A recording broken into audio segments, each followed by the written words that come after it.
Hello, everyone. Welcome. I'm here in my lovely Brooklyn apartment. It is Saturday evening. I'm in front of the bookshelf, a background that I know you all prefer rather than the other one. And we're here and we're going to have a great conversation. I want to welcome everyone. I do not have the beverage that will not be named with me today. Instead, I have a cup of tea that I'm drinking because my throat has been giving me trouble. But as of now, all seems to be good. So, let's just jump into things. Let's try to make this a bigger conversation. Tweet this out, spread the word, hit a like, hit subscribe, and if you want to throw me a super chat, that would be great because I love super chats. But we're going to do that call out thing later, but I'm going to jump right into it. I'm going to jump into it. So, folks, what's going on now in Bolivia, which we have been following from the beginning, folks. We've been following it here. We did a live on the very day that Evo Morales stepped down, and we talked about it. What's going on in Bolivia is horrendous. People are dying. People are being killed. There are people throughout the country that are fighting back heroically, but there is an attempt right now to impose a free market neoliberal regime on Bolivia, a mountainous country in South America that has long had a socialist government. And this socialist government was succeeding in raising people out of poverty in Bolivia. The GDP growth rates were astoundingly high, the highest in South America. There was mineral extraction going on, lithium, and there were interviews being done with the finance ministers and the vice presidents explaining that the reason Bolivia was having such high rates of growth, the reason that Bolivia had wiped out illiteracy and was wiping out poverty so rapidly and seeing such a big economic expansion, the reason for it was because the major centers of economic power are controlled by the state. Socialism was working in Bolivia just like it has worked in China, just like it has worked in the former Soviet Union, just like it has worked in Venezuela. It was working in Bolivia, and the imperialists, Wall Street and London, swooped in. They have put their puppet into office, Jennifer Áñez, Evo Morales, the leader of the movement towards socialism party, the first indigenous head of state since the time of colonialism in all of South America, has fled to Mexico, and he's in Mexico, and criminal atrocities are being committed. People are being gunned down. Leftist leaders and leaders of the movement towards socialist party are being killed and assassinated. People in the coal miners' unions and the unions of the miners are being killed. Indigenous flags are being burned, and it's taking on a particularly racial edge with anti-indigenous bigotry and white supremacism, along with Pentecostalism and fundamentalist evangelical neocon, evangelical Christianity kind of being the driving force for this coup. The military is divided. The people themselves are continuing to fight back in the streets. Protesters are being killed. Resistance is growing, and it is a crisis in Bolivia. It is a crisis. I hope you're all paying close attention to it. It is a crisis, and like I said, I urge people not to declare it to be over, right? I urge people to remember that the people of Bolivia are heroic, and they brought Morales to power with a huge upsurge of activism, the water fights, the fights for the nationalization of the natural gas resources, the miners' strikes. Bolivia brought its leader to power with militancy, and the militancy continues. The people are in the streets fighting back. The military is not unified behind the new government. It's a complex situation, but right now, it's very, very, very, very, very bad. Now, folks, where did Evo Morales, the president of Bolivia, where did he flee to? Mexico. He fled to Mexico, where AMLO, Andrés Manuel López Obrador, the Mexican president, gave him refuge. And you'll notice, the Wall Street Journal ran this article today, headline, "Checks on Mexican President Erode." And they're arguing in this article that the new Mexican leader is essentially becoming a dictator. That's their argument. Let's read what they say here. Analysts have said that the government of the charismatic left-wing nationalist is steadily weakening checks on power, replacing opponents in the Supreme Court and independent agencies with loyalists. They later just go on to say, no country is immune to democratic regressions. They're accusing AMLO, the Mexican president, of being a dictator.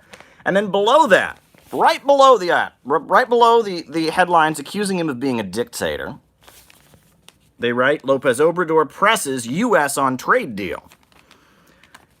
Apparently, a letter was written by López Obrador to the Democrats urging them to stop blocking the renegotiated Mexico trade deal that Trump and AMLO agreed on. He wrote a letter to Democrats in Congress saying, quote, let us move forward with the USMCA promptly to ensure that the electoral process in your country, with debates and passions typical of all democracies, doesn't prevent or delay conclusions of such an important event. The article from the Wall Street Journal goes on to say, the ratification would remove one source of uncertainty that has contributed to a decline in investment in Mexico, holding back economic growth. The economy is expected to see zero growth this year, an early setback for Mr. López Obrador, who promised an average annual growth rate of 4%. So, the leftist leader of Mexico renegotiated NAFTA, improved, it was a slight improvement from NAFTA, made some deals. Immediately now, investments being pulled out of Mexico, and it's the Democrats that are blocking this trade deal from being ratified. And as a result, there's very little investment going into Mexico, and the Mexican economy is being attacked because they have a leftist leader. And, of course, if you want to go even further with this, there was another article in the Wall Street Journal today, in the weekend edition.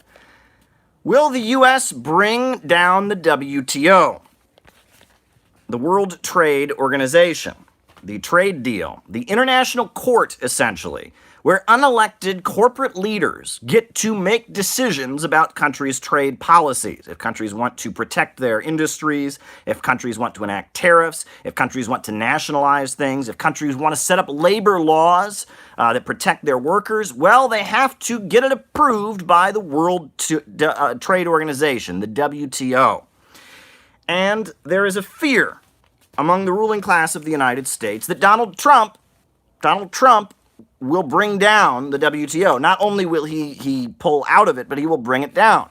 And this awful economic advisor he has, Robert Lighthizer, awful man, free market extremist, anti-China fanatic, they pointed out that he's also a harsh critic of the World Trade Organization. And this is what seems to be going on, right? Mainstream media in the U.S., okay, let's be real. I'm not a fan of Donald Trump. I did not vote for Donald Trump. But let's be real. Other than Fox News, which even Fox is pretty divided, the mainstream media in the United States wants to get rid of Trump. And they've written an article here wanting to get rid of AMLO. AMLO and Trump are aligned, wanting a trade deal to go through. The U.S. mainstream wants Trump out. The U.S. mainstream wants AMLO out. They want to do to AMLO the same thing they did to Evo.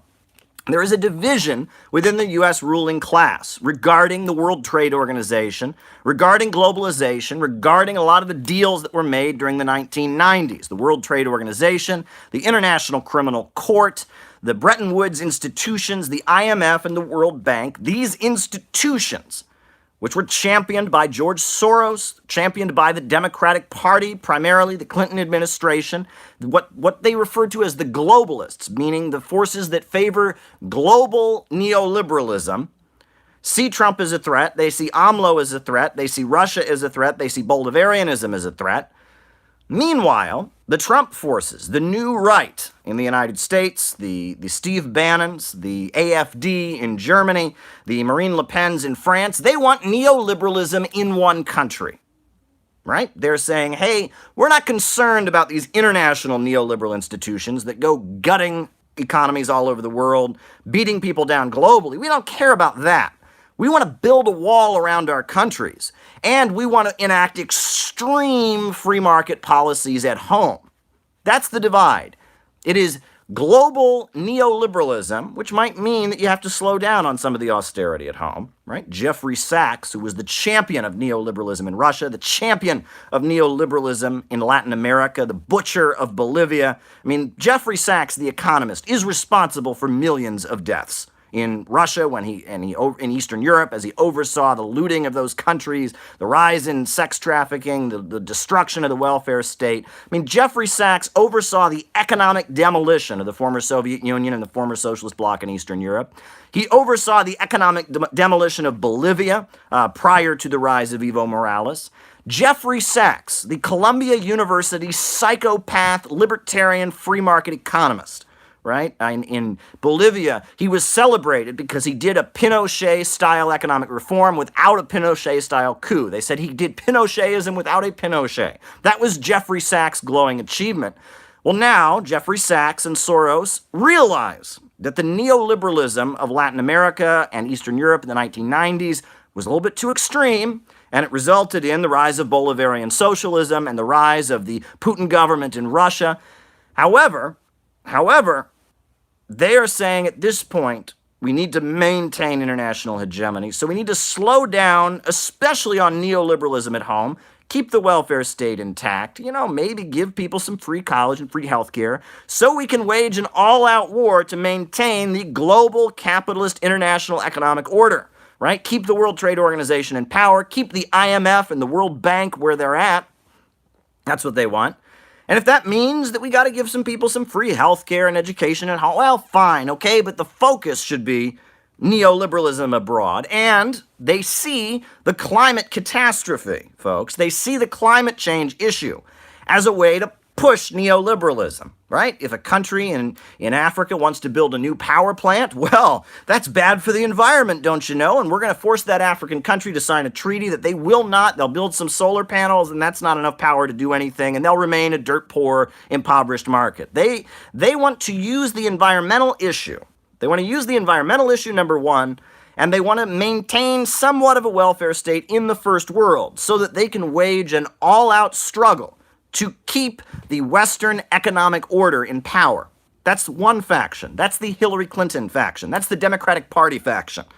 And then you have the Trump faction, the New Right. And what do the New Right want? They say, we don't care about Bolivia. We don't care about Africa. We want neoliberalism at home. We want to gut the welfare state. We want to destroy labor unions. We want to get rid of all the social programs, and we want free markets at home, and we don't care about the rest. The rest of the world, whatever. I mean, if we can make some money off weapons and the military-industrial complex, sure. But long-term strategy of keeping the world poor so that, no, we don't care about that. That's the divide. The New Right favors neoliberalism in one country. They are Stalinists of capitalism.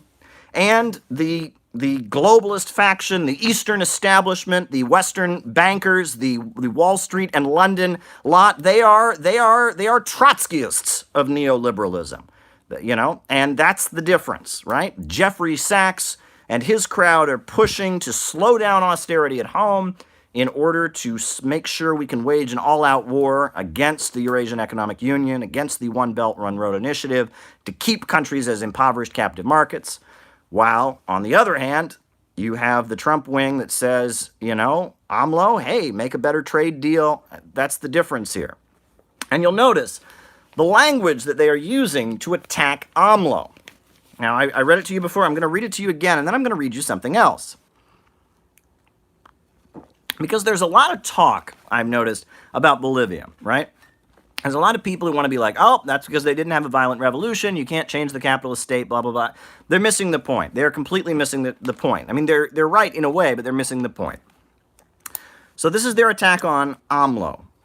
They are saying, analysts have said that the government of the charismatic left-wing nationalist, notice they're calling him a nationalist. They're trying to equate him with Trump. Right? They're trying to equate him. They've already called him the Donald Trump of Mexico. They're trying to equate him, a socialist, a guy who took power in alliance with the Communist Party. They're calling him a left-wing nationalist. They're trying to equate him with Trump. They said, is steadily weakening checks on power and replacing opponents on the Supreme Court and in independent agencies with loyalists.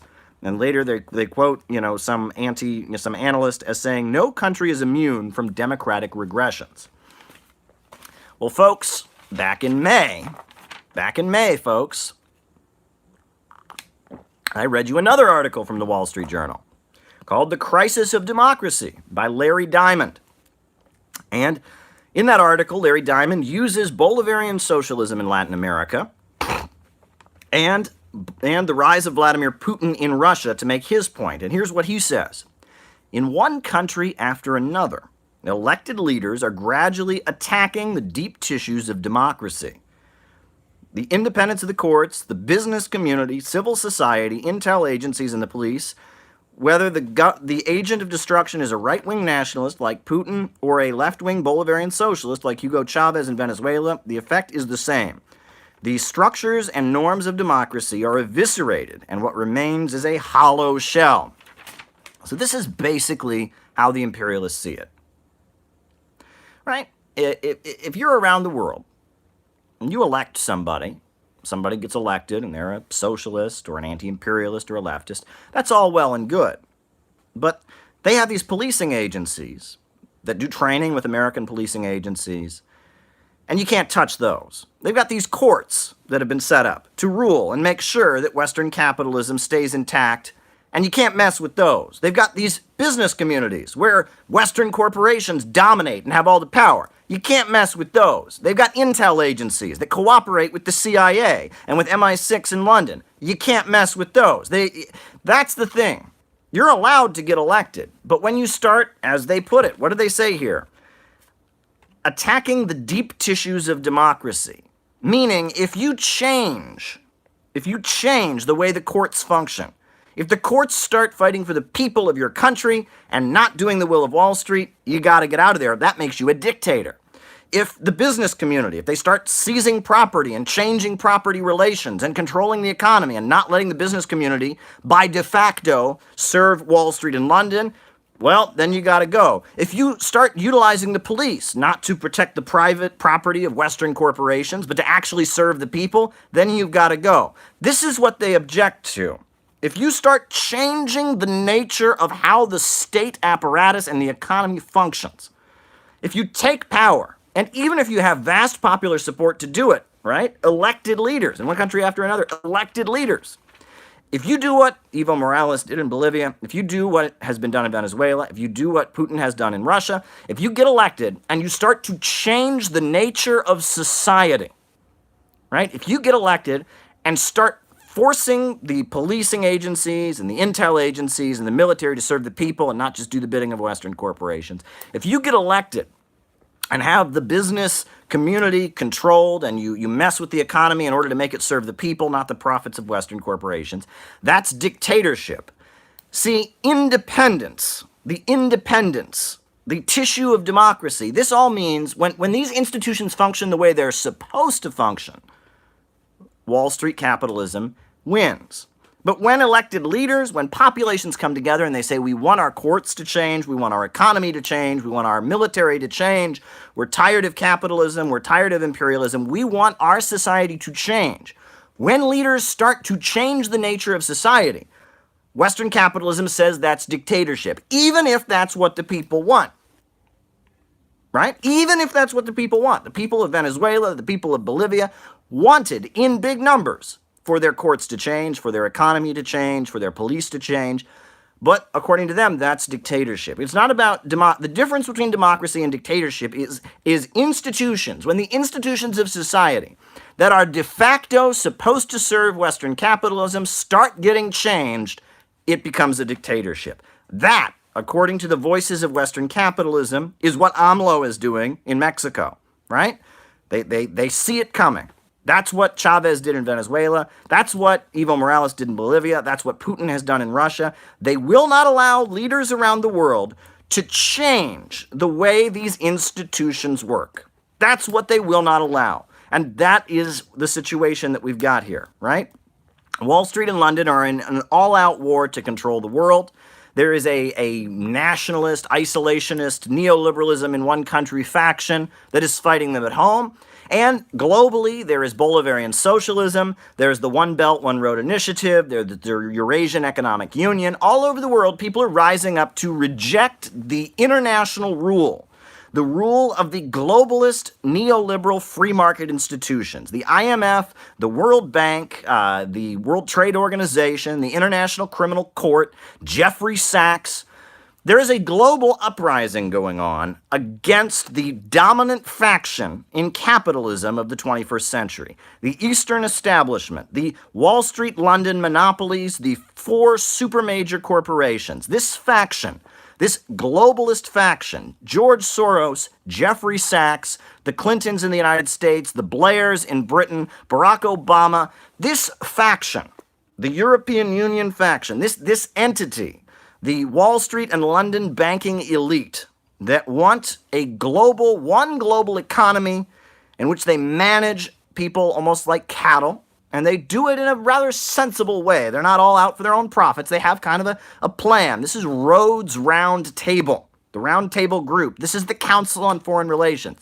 That faction is facing an uprising internationally from the Eurasian Economic Union, from the One Belt, One Road Initiative, and it is facing an uprising domestically from the New Right. And that faction is under attack, and it's fighting for its life.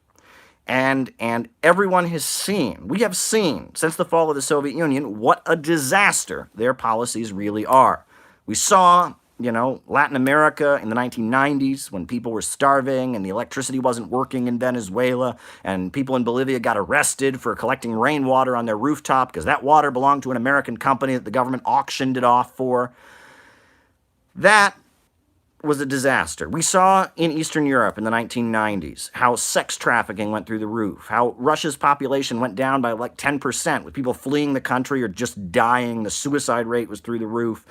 The rate of drug addiction was through the roof. I mean, everywhere, neoliberalism, the Ayn Rand economic policies, the policies of Alan Greenspan have been a disaster.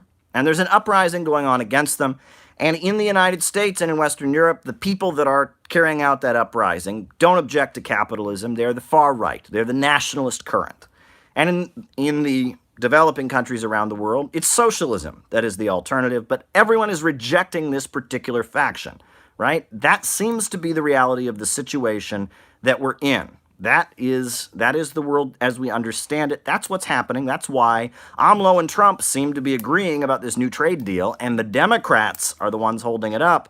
That's why they're referring to AMLO as a nationalist and as the Trump of Mexico.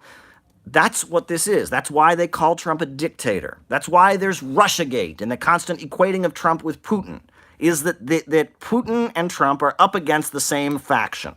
The Eastern establishment, the Council on Foreign Relations, that faction, that Wall Street and London internationalist global capitalism faction is battling for its life after it had free reign after the fall of the Soviet Union, the 1990s, the 2000s, and it wrecked the world. And a new force of opposition is rising against them. Multipolarity is becoming more and more of a reality, and they don't want to tolerate it. That is what is going on in the world, folks. That is what is behind the headlines. You won't get this analysis anywhere else. You certainly aren't going to get it anywhere else on the left side of YouTube or Facebook, and you certainly aren't going to get it anywhere on the right. Those right-wing people love capitalism, and what does it mean to be right-wing in the United States now? It means you love capitalism. That's about it. Some of the more conservative folks that, anyway, regardless, folks, that's the situation that we're in. I'm glad you're all with us today. I've got plenty more to discuss. But right now, I'm going to take a drink of my tea before it gets too cold, and I want to do that call-out thing. That call-out thing where you tell me where you're from. So start giving me names and locations.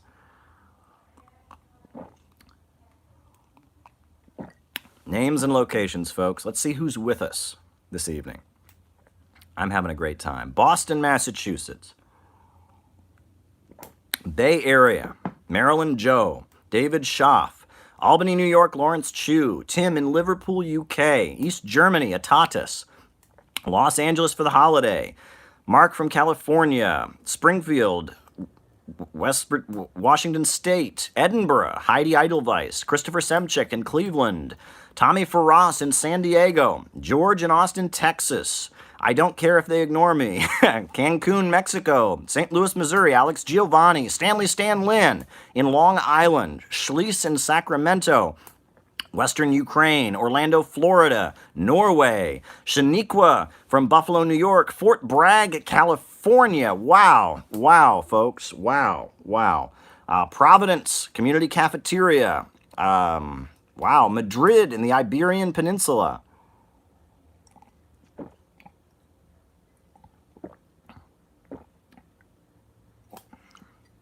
Well, that's enough of that tea. Folks,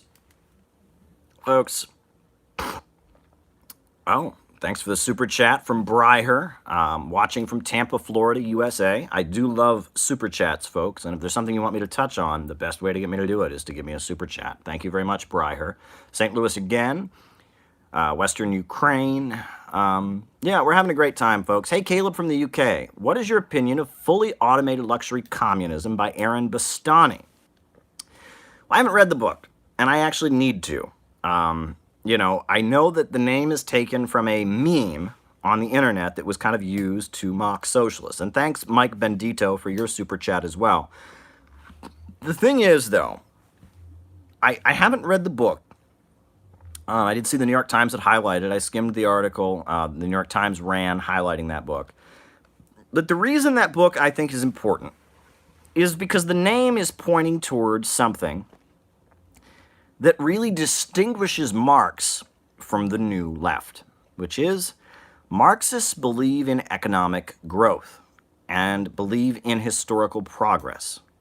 That is the essential of Marxism. Karl Marx talks about world history, hunter-gatherer civilization, and then the slavery empire system of the Romans and the Greeks and the Egyptians, and then feudalism, breaking away to capitalism. And each of these new stages of human history, each of them brings a higher level of material abundance, right? That primitive communalism or tribalism was based on the fact there was so much scarcity, right? And that the higher stage, the next stage, involved subsistence farming. And that the next stage involved industrial production, right? And that the point of history is to raise material progress, and that final goal of communism. This is so interesting. People don't seem to understand communism, right? Socialism, right? When the workers rise up, seize control of the means of production, when the banks, factories, and industries operate according to public good, we can understand that, right? We've seen it in the world, around the world. We've only seen it in very poor and underdeveloped countries, but China is a socialist society that is rapidly becoming more and more on par with the Western capitalist countries in terms of development, but still, we've never seen socialism come out of fully developed capitalism. But regardless, right? We've seen socialism in the world. But communism, the ideal of communism is something that perplexes people. And you get people that are like confused. They're like, well, I went to a communist country and they had a government. In communism, you're not supposed to have any government. Well, I went to a socialist country like China, and some people had more money than other people. That's not, they're not understanding that these countries are socialist countries. But communism, the higher stage of communism, as Karl Marx referred to it, is the ultimate vision of a world in which there is no need for any coercion, no state, no jails, no prisons. A world in which there are no wages. There's no wages. People just kind of take what they want and do what they feel like doing, from each according to his own ability to each according to his needs. And this higher stage of communism sounds completely fantastical and impossible. If you read Marxism, people are like, that's crazy. How could you not have a government? That's crazy. How could you not regulate private property? Well, the only reason Marx believed it was possible, the only reason that Karl Marx believed it was possible, was because he saw socialism and a planned economy creating such a vast material abundance. So much stuff.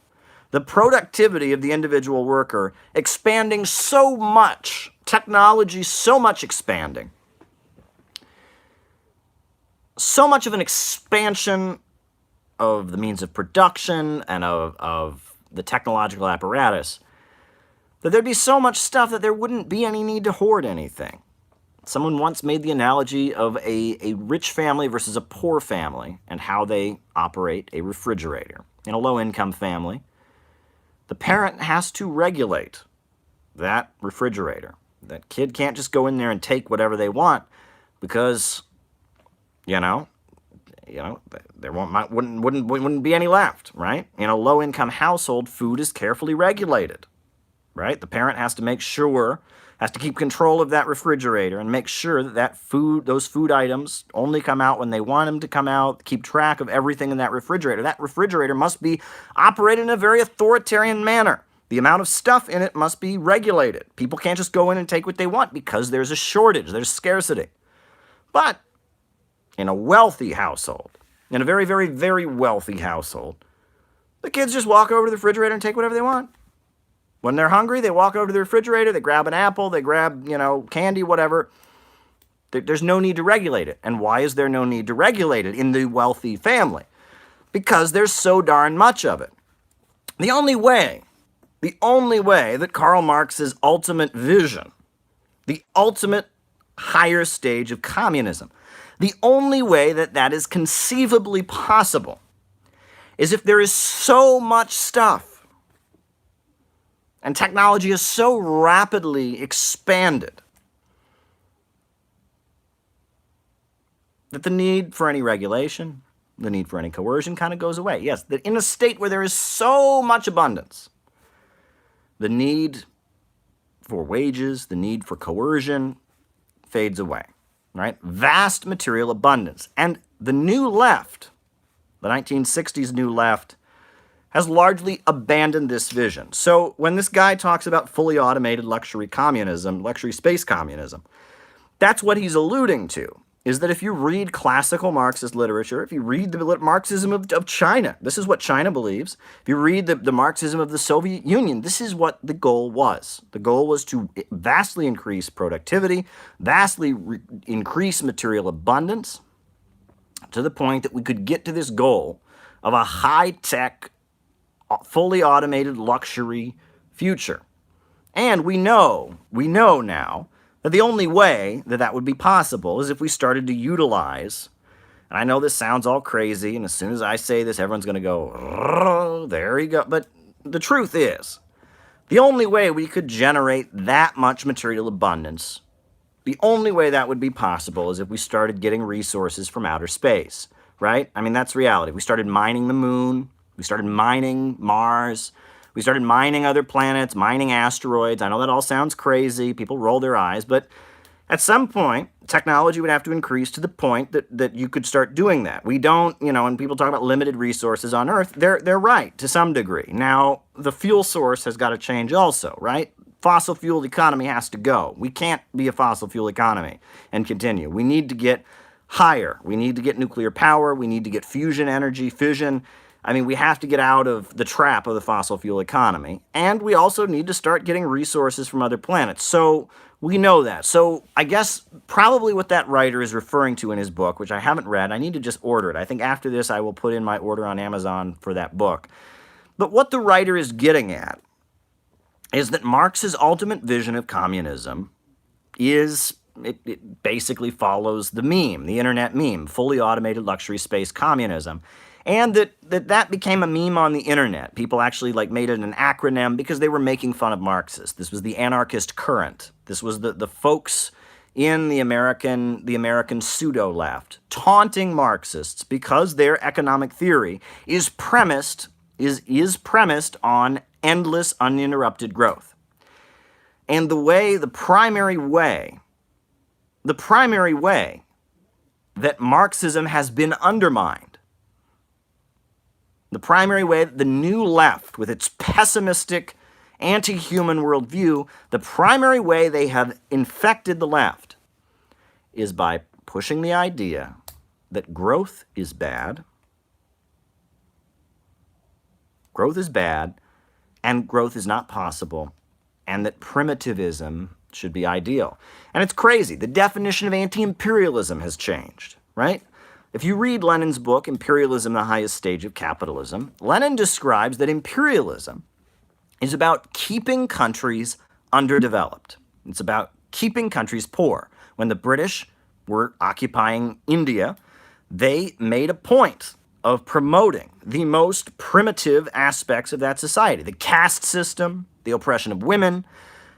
They promoted all that stuff. Furthermore, when the British got to India, they burned down the textile mills. Imperialism is about keeping countries underdeveloped. However, if you talk to left academics, imperialism is the opposite. Imperialism is forcing development on quote-unquote noble savages. That's what they believe, right? You know, it's like, oh, these beautiful people in India with their different way and their beautiful caste system where everyone knew their place. It was so beautiful. And then the British came and they brought these Western ideas like democracy and women's rights and oh, it was so... And they got it completely backwards. They've got it completely backwards.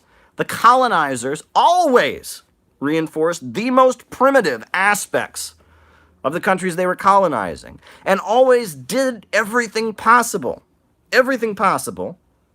to prevent any social progress. Economic progress was a problem because they needed them as a captive market, and social progress is a problem because if the people become more educated, if the people come to be more scientific, they're going to break free. Ba'athist Arab socialism was all about reminding the peoples of the Middle East that prior to being victims of colonialism and imperialism, the Middle East was once the center of science. Ba'ath is the word for Renaissance in Arabic, right? The Islamic Republic of Iran, it's a religious government, but they promote science like you wouldn't believe. Even though it's an oil-centered economy, the Islamic Republic of Iran works very, very, very hard to promote nuclear fusion and fusion energy research, right?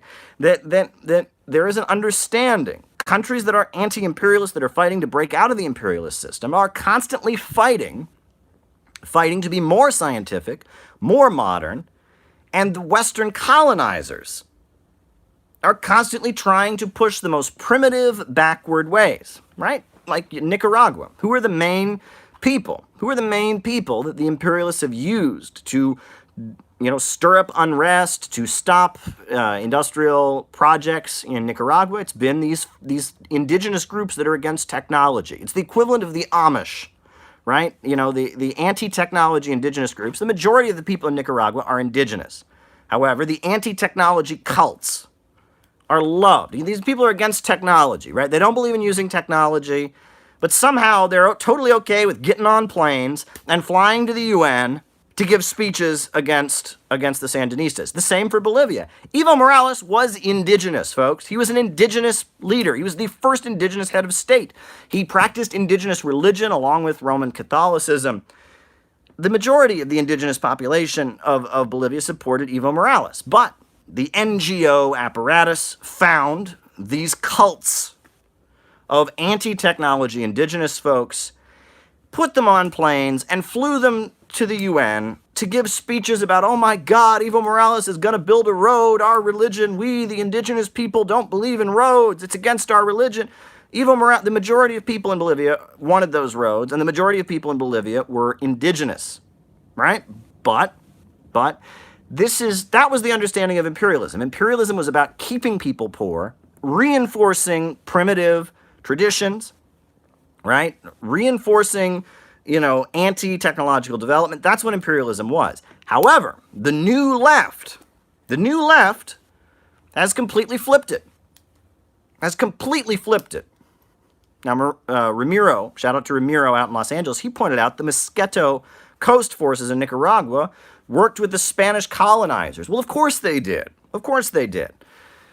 But folks, this has been reversed. The new left has changed our understanding of what imperialism is. Imperialism is no longer keeping the world poor so Wall Street and London can stay rich. Imperialism is now getting rid of the beautiful, primitive, noble, savage ways that we wealthy, imagine, you want to know what the new left is? This is what the new left is, right? Think of those old, think of like the British traveler, right? You know, there's a bunch of those old documentaries, the National Geographic crowd. And they're like, yes, I went to Africa and I saw the people doing this beautiful, beautiful dance. And it was beautiful. See, they are not like us, white people. They are inferior folks. And when they did this indigenous tribal dance, it was just beautiful. And I watched it with my wife. It was beautiful. Oh, yes, look at these inferior people. They are like animals in the zoo that I can look at. This is beautiful. Right, we wouldn't want to mess this up. We wouldn't want these people to have like a factory to work in, for goodness sakes. Oh, we wouldn't want them to have running water and electricity. It would ruin the beautiful dance that they're doing as I'm sitting here watching it with my monocle on. Goodness gracious. Yes, isn't it beautiful? Isn't it beautiful, darling, to see the indigenous people do their beautiful dance? Now, let's not ruin it by giving them power and electricity and healthcare and jobs. We don't need that. Ho, ho, ho. This is a beautiful thing. Look at these beautiful primitive people. I mean, that is the worldview, right? And that stuff is what people now think is anti-imperialism. I kid you not. People now think that trying to keep Nicaragua poor is being anti-imperialist. And it's those evil Russian and Chinese imperialists that want to build their canal and bring their factories in that are just getting in the way of the beautiful way. They've reversed it all. They have reversed it all. The new left no longer believes in growth, number one. Number two, they no longer believe in the economics of imperialism, right? Everything Lenin wrote about banks controlling the world and keeping people poor, that's just a bunch of communist propaganda. It's disgusting. Now, and what does this mean in the Arab world? Well, it means that you got to support the jihadists, right? I mean, the people who want to overthrow Bashar Assad and replace him with a government from the 1400s, like the Saudi government, where they cut off people's heads. You're Islamophobic. That's the beautiful Arab. That's just a different way, right? Bashar Assad wants religious freedom. Right? He wants Christians and Muslims to live in peace, and Alawites and Sunnis and Shiites. Oh, no, you can't have that, You're Islamophobic if you want that. The way that Saudi Arabia is, right? And we can't have JASTA. We can't hold Saudi Arabia accountable for its involvement in the 9/11 attacks. Oh my gosh, we can't do that, right? Because this is just a beautiful way. I mean, the Saudi king, it's just a way different from our own. There is no real truth in this world, Caleb. Everything's just a matter of opinion. Who's to say that Saudi Arabia, that's what they are? That's the Arab way. That's just the way Arabs are, is they like Saudi Arabia. That's racism. That is racism. Cultural relativism. No, the people of the Arab world do not want the Saudi monarchy. The Saudi monarchy was imposed on them. The British Empire signed a treaty with the House of Saud and gave them guns and weapons and allowed them to take over the Arabian Peninsula. If the Arab people had their way, they would have free elections. They would have economic development. They would not be the world's oil plantation, right? And that's what's missing, folks. That is what is missing from all of the understanding that these people have. And so, of course, this mockery of fully automated luxury communism, right? This idea that, what a silly idea, endless economic growth. Well, that's my answer to that super chat. That was a long answer I just gave you, but it was a point I wanted to make anyway. So thank you for asking that. And frankly, that's the entire point. That's the thesis of this book, City Builders and Vandals in Our Age, that I wrote. I mean, that's why it's called City Builders and Vandals, right? That the new left, the synthetic left, is vandal ideology. It's the ideology of imperialism in left clothing, in a left costume, and that leftists are the city-building tendency of human history. We are Socrates in ancient Greece. We are Julius Caesar in ancient Rome. I quote Michael Parenti's beautiful book on Julius Caesar extensively. We are the city builders. We are the constructors. We are the optimists. We are the progressives. That's who we, the leftists, are. We are the ones who want to advance. And the destroyers and the cult of primitivism, that is all a distortion of Marxism, right? Marxism is an ideology about building, about progress, about bringing people together, about solidarity, about economic growth, about prosperity. That's what Marxism is, right? And that's the point of this book. Below in the links, you can see where to order a copy. That's the point of this book, City Builders and Vandals in Our Age.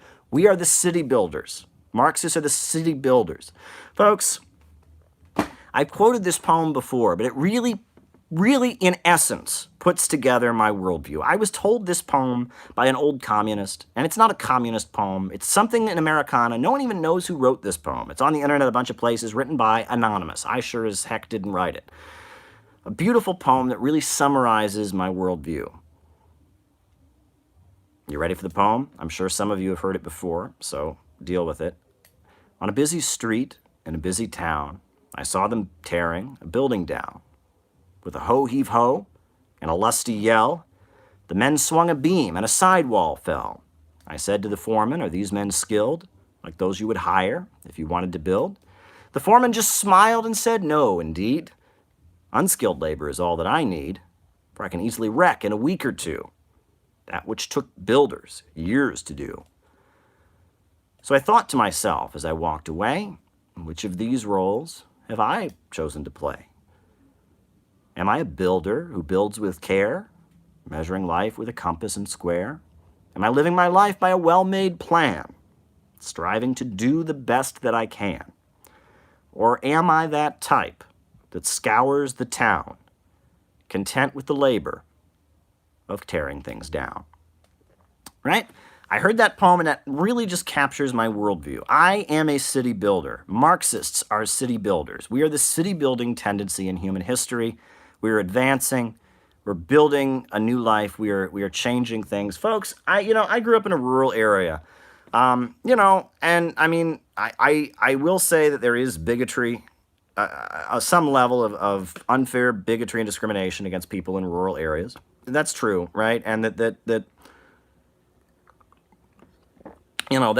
is true. And when I first moved here, people, treated me, they would always say to me when I first moved to the city, they're like, "I love your accent." And I'd be like, "What's my accent? I'm just talking normal." And they'd be like, "We love your accent." But, and there is a level of assuming that people from the Midwest or people, are stupid, and I don't want to play into that. And I've certainly been the victim of that, and I don't particularly appreciate it. But at the same time, the Communist Manifesto talks about the idiocy of rural life. There's actually a line about the idiocy of rural life in the Communist Manifesto, right? And that cities are the centers, right? That's where things get done, is in cities, in urban areas. One of the big signs that the United States is in a state of decay politically is the decline of Midwestern cities. When's the last time you heard about something happening in Pittsburgh? Yeah, not recently. When's the last time you heard about something happening in Minneapolis? When's the last time you heard about something happening in Cleveland? Right? I mean, Detroit we hear about some, but it's like all the cities. I mean, like Chicago is like the only part of the Midwest you ever hear anything about. These all used to be thriving centers of activity. That, it used to be that these urban centers throughout the Midwest were hopping places full of activity. Well, now, I remember I was there after the financial crisis. You'd walk around downtown Cleveland on a Saturday, and you wouldn't see anybody. It would be like a ghost town. It would be a ghost town, right? The urban centers die, and when the urban centers die, right,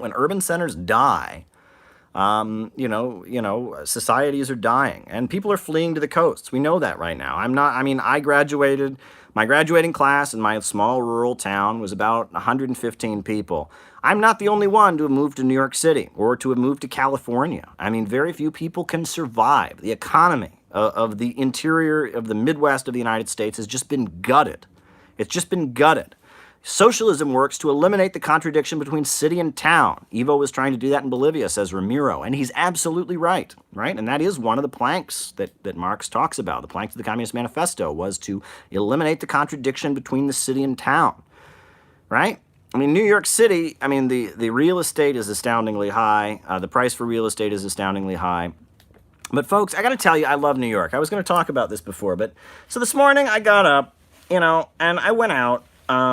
I went out to be out in the city, and I got on the subway, and, I got into, Atlantic Avenue, which is, one of the main subway hubs in the downtown area of Brooklyn. I got out of that subway, and there was a young man, a teenager, an Asian-American teenager, was sitting there. I actually took a picture of him. He was sitting there in the subway with his piano, and he was playing Mozart's Melody alla Turca, and it was a rondo alla Turca. Bum bum bum bum bum. It was beautiful. I took a picture of him. I put a couple bucks in his bucket. I thought that was the coolest thing. I get down from the subway. I get like, I get more, from one subway line, I'm like in another part of the station. And in another part of the subway station, I see the Nation of Islam, right? They're out there in their suits and their bow ties, and they're selling the Final Call. So I bought myself a copy of the Final Call, the Nation of Islam, Minister Farrakhan's newspaper. I let them know, I told them, I showed them that they republish in this newspaper a lot of articles from RT. A lot of RT articles get republished in here. I chatted with them, I've gone to Iran, with Nation of Islam members in the past, years ago, and I chatted them up, and they're very anti-imperialist, very pro-China, very pro-One Belt, One Road initiative. They have their own religious beliefs. They're a black-only organization, but, they're great folks. They've endorsed, they've quoted me in their newspaper a couple times. I've been quoted in here. They've, in the Final Call, and like I tweeted one time when there was an attack on Minister Farrakhan in the media, and they made a point of publishing my tweet, like a screenshot of my tweet in the Final Call. I thought that was really cool. And they were out there, a little bit past them, there's somebody playing a big violin. I saw the Church of Scientology is giving people like Dianetics, whatever. And I mean, this is New York City, right? And then there's like there's a choir singing, and it's like it's got this vibrant energy, right? It's there's never a quiet day. I mean, it's cold outside, folks. It is not warm, right? It's wintertime here, but it's like I was in this subway station, and there's music, and there's people promoting their religious and political groups, and there's, violins and pianos, and I'm just like, this is New York City. This is why I moved here, folks. This is why I love New York City, right? It's that energy. That's the urban areas. They attract people that have just had too much energy, right? My whole life I've been bored, right? When I was growing up in my rural area, I was so darn bored. I was just bored. Right? I mean, there was just not enough going on, right? And I mean, there was no internet. I mean, the internet was just a new thing back then, and I spent all my time in the library. I was constantly ordering different books from around the different library systems, and I was just bored. Well, New York City, I mean, is a place where it's very hard to get bored. I mean, not that I don't get bored here. I do get bored sometimes, but New York City has a lot more energy, and I love that energy. I really, really love that energy, folks, and that's what I'm talking about. I wanted to make a point, and this is a point I've made before. It's a point that I've made before, folks.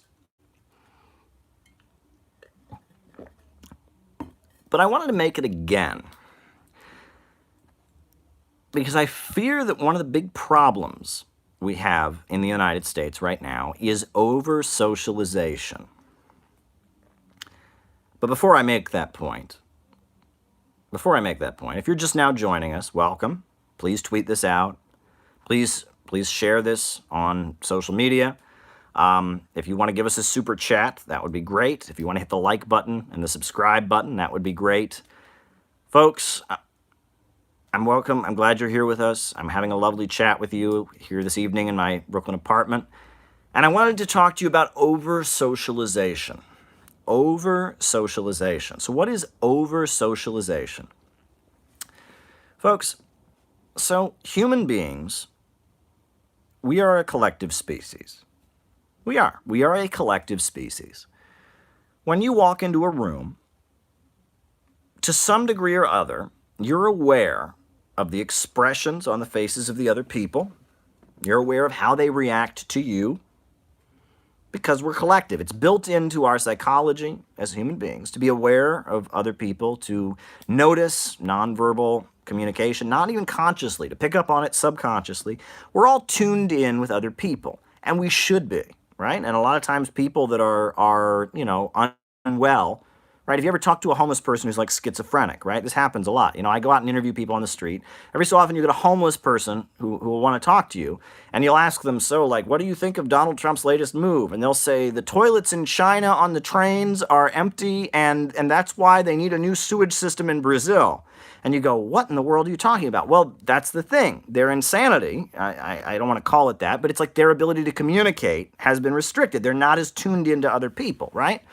And then that can be some of the difficulties that people that are, on the autism spectrum have, right? They're not as tuned into other people. We're all tuned into other people, and we should be, right? I mean, if you're unable to communicate with other people verbally, that's a big difficulty. If you're unable to dress in a way that is, if you dress very sloppily, on some level that shows you're a little bit tuned out, right? We all want to look decent, right? It's complicated, right? So we're all socialized. We're all socialized to some degree or other, and you need to be, and it's important to be socialized. But it was always understood, and it's really fascinating.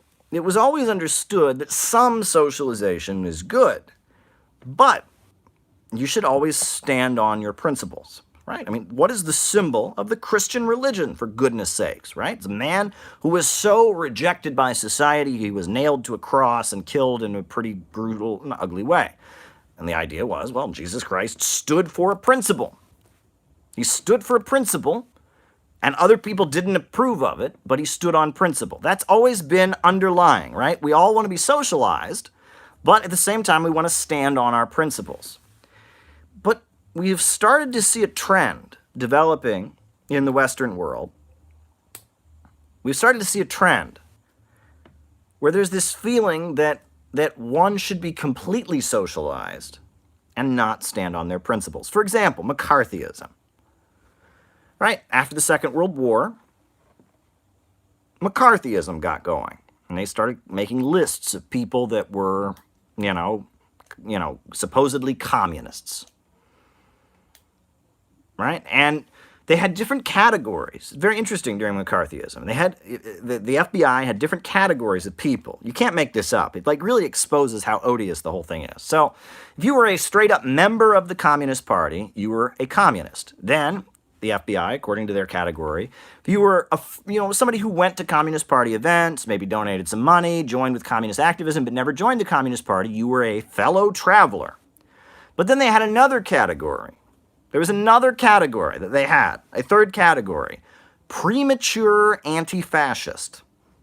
Premature anti-fascist. That meant that if you were against fascism too much, right? If you were just a little too much against fascism, if before World War II started you had been protesting against Hitler before the war started, well, then you were a premature anti-fascist, right? If you had volunteered to help the Spanish Republic fight against Franco, you were a premature anti-fascist, right?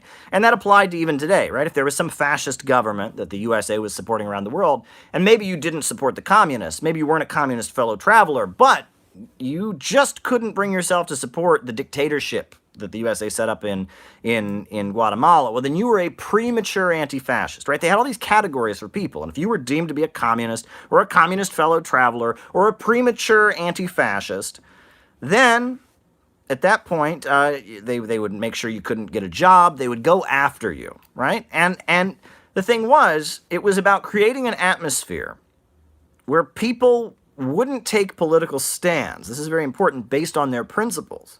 People would take political stands on what was acceptable, right? And this, I feel like, is the beginning of over-socialization. Over-socialization starts with that. But it has gone way, way beyond that. Right? Social media. George Orwell, 1984, they had this fantasy. The government, right? The government has cameras in everyone's house and watches what everyone does, and if you say the wrong thing or you don't exercise at the same time everyone else, they're going to drag you away in the middle of the night. Well, it's weird because in a way Orwell's fantasy has come true, except the government isn't the one enforcing it. Right? Everyone's whole life is on social media. And in a way, I mean, that's not necessarily a bad thing, but they always talk about kids on their phones, right? Every kid's looking at their phone every 2 seconds. What are they looking for? Approval. That's what they're looking for. They're looking for the approval of others, right?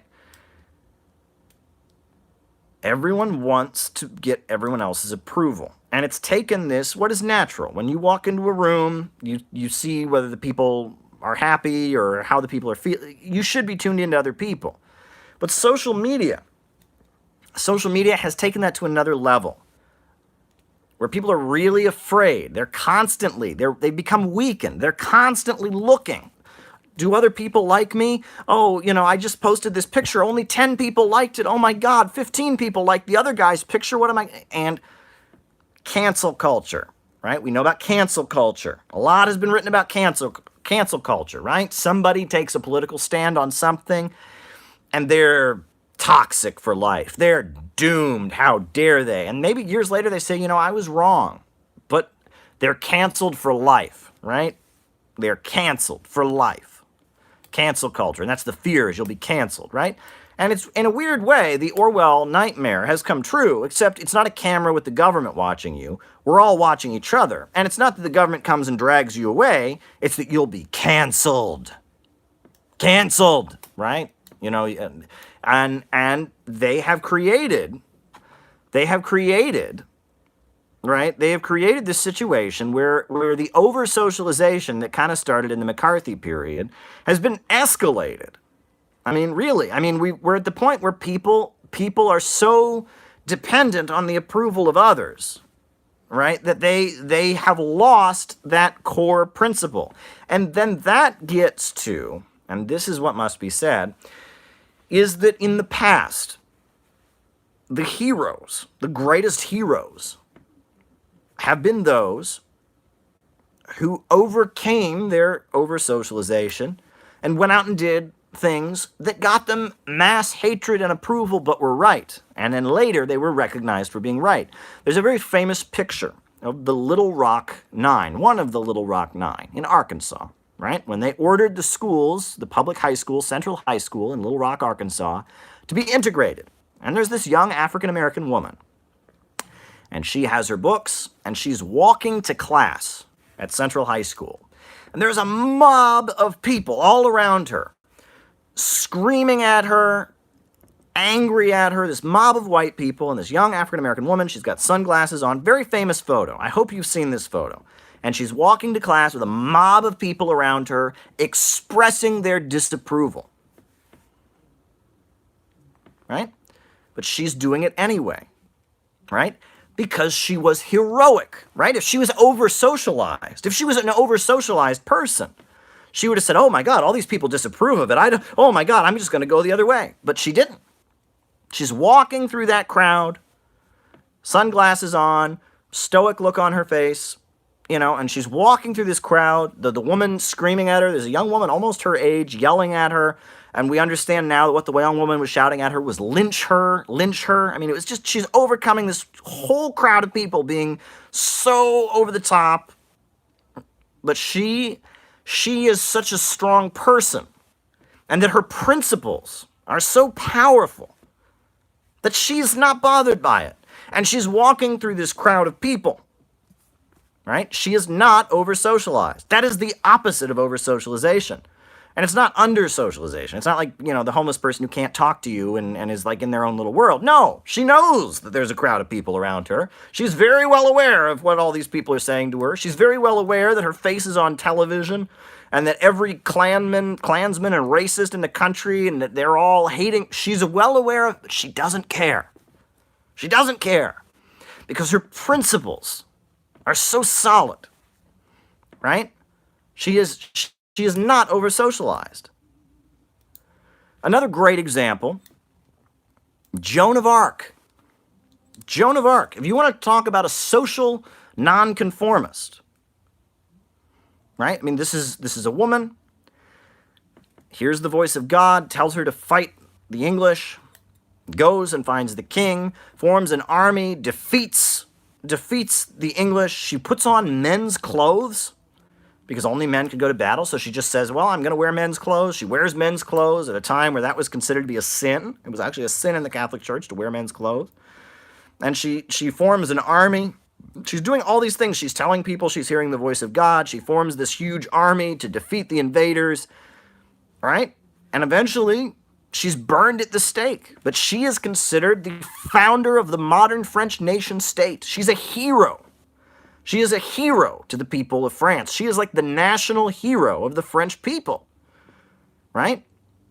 Everyone recognizes that this person who is so heroic, they could overcome their over-socialization, not worry, not need the approval of others, stand on their principles, endure hardship for what they believed in.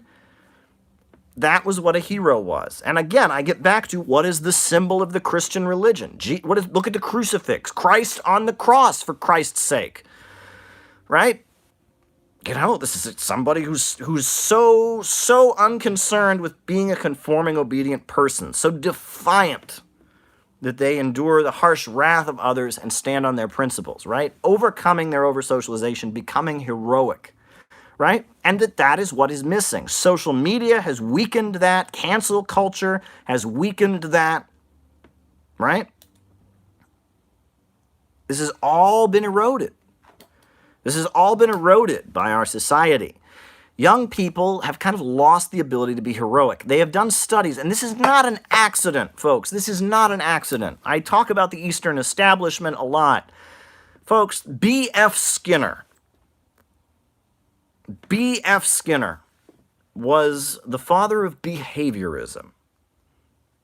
B.F. Skinner, how do you control people's behavior? And he did experiments on rats, and he did experiments on mice, and he did experiments on his own children and screwed them up horrendously. B.F. Skinner. And he did all kinds of research in how do you manipulate people's behavior? How do you manipulate people's behavior? And one of the most effective ways, the most effective way of manipulating people's behavior is by rewarding them.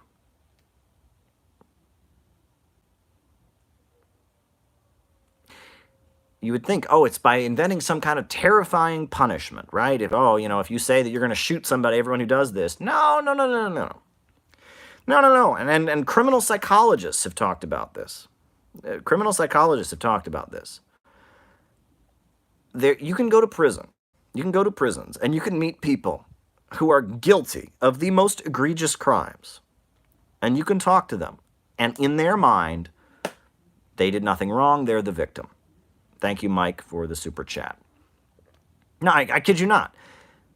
People that are thieves, murderers, rapists, they rewrite it in their own mind, and they for whatever reason, they are able to do mental leaps and backflips where, no, I am being punished because society was being mean to me, right? And we know that's a reality, too. There's a lot of people who turn to crime because of poverty, and there are a lot of innocent people in jail, and our legal system is a mess. But there are people that throughout our society, people who do egregious things are seriously able to sit there and think, well, no, I'm just a victim, right? Al Capone believed he was just a victim, right? All kinds of serial killers have it in their minds. If you punish someone, right, what you're doing to that person is a hostile act. And they are then able to interpret it as, you're being unfair to me.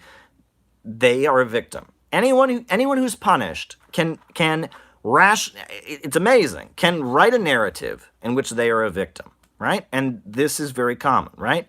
Whenever you punish someone, they're going to feel victimized on some level, right? You lock somebody in jail, you make them pay a fine, you victimize them.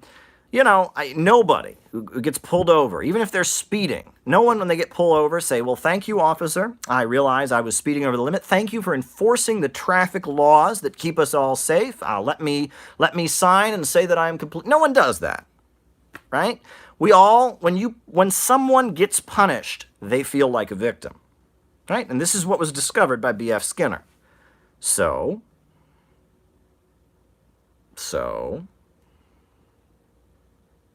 what's the opposite of a punishment? A reward. A reward. And nobody ever thinks that they are unfairly given a reward, right? If I wrote an article that I thought was horrendous, was awful, if I wrote an article about Bolivia that was awful, and someone came to my home and gave me $1 million reward for writing that article, I can guarantee you that I would somehow rack my brain to try and find what was amazing about this article because I just got $1 million reward for writing it. When you reward people, nobody goes, that reward was unfair. Nobody does that. Nobody.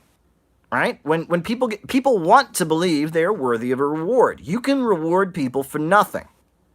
And they will sit there and go, well, yeah, it's far easier to manipulate people with reward than with punishment. When you punish someone, they can get all self-righteous, they can be a victim. When you reward somebody, they'll immediately start doing whatever it is they got rewarded for even more, because they want more of that reward, and they believe they're worthy of the reward. Right? That's what they discovered. That is what they discovered. And that is what they discovered, and that is what they're doing.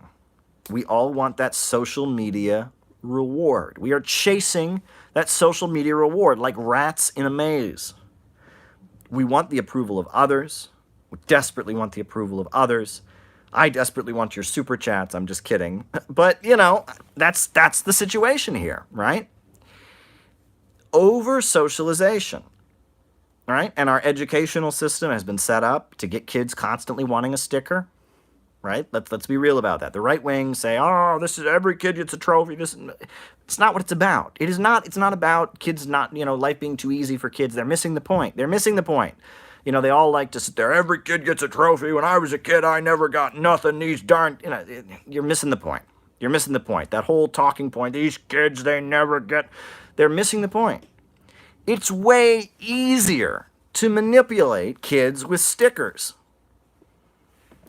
Way easier to manipulate kids. And if you raise kids from the time that they're little to constantly be craving the reward and the approval of an adult, does teacher like me? Does teacher like me? Does teacher like me? Does the other kid like you? You raise a kid to be constantly insecure and needing that reward.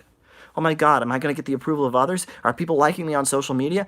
Those kind of people become very easy to manipulate. Neon Noir, I thank you for the super chat. Right? And this is what you need to understand. Over-socialization is one of the biggest problems facing the millennial generation and Generation Z, right? It started with McCarthyism, and it's escalated in the 1960s generation. It really escalated, and we've gotten away from this belief that people can be heroic by acting in ways that society disapproves of. If it was up to me, I would have a training course. Where people would learn to overcome their over-socialization. Where people would learn, I'll tell you, I was an activist at one point. I'm not an activist now, I'm just a journalist. But when you can overcome your over-socialization, you get this rush of power, this rush of, not even a rush of power, this rush of personal empowerment. During the Occupy Wall Street protests, often, you go into places, you do that mic check thing. There was a lot of protesting that went on. And I learned how to deal with security guards. Right? If you're, one time we were having an Occupy Wall Street, it was on a public sidewalk, and it was in front of a church, and this security guard in the church came out and tried to tell me we weren't allowed to stand on the public sidewalk. And, of course you are. It's a public sidewalk in New York City. But she was just being annoying. And I discovered something, and it's something somebody should have just told me a long time ago, which is she's not a police officer. A police officer, yes, they can arrest you, but a private security guard can't even touch you. Right? And especially if you're on public property. And so I just...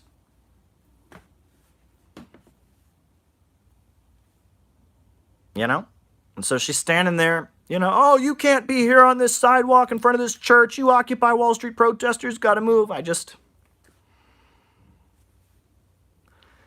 didn't say anything back to her. I didn't engage her.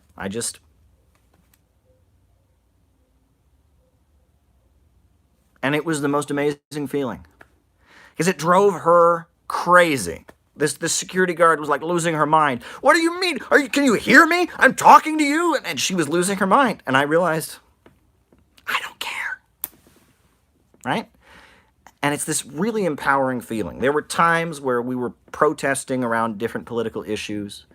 We went to some kind of, pro-imperialist gathering. And I'm in this room full of hundreds of people who disagree with me about a certain international issue. I get up on the table and I'm like, how dare you? You're supporting wars, you murderer. The whole room is angry with me, and I don't care. It is the most empowering feeling. When I realized I had overcome my over-socialization, right? When I had gotten over this fear of, oh my God, other people may not approve of what I was doing, it was an amazing, empowering feeling. And I wish I could give that to each of you watching right now. No, I don't want you to not care about what other people think, but I want you to have the ability to have principles. Principles that are strong enough that you don't care. That's what I would like. I would really like it. I would really like to have workshops. I would really like to, get young people together and we just practice over and over again. And we get people to see how powerful they can feel when they break with their over-socialization, the brainwash of American society, this constant need for the approval of other people that you have, that you're brought up with, that makes you weak, makes you so weak, right? When you constantly want other people's approval, from the time you're in kindergarten where they constantly want to give you that, you constantly want that sticker, does teacher like me? Does teacher like me? You can break with it.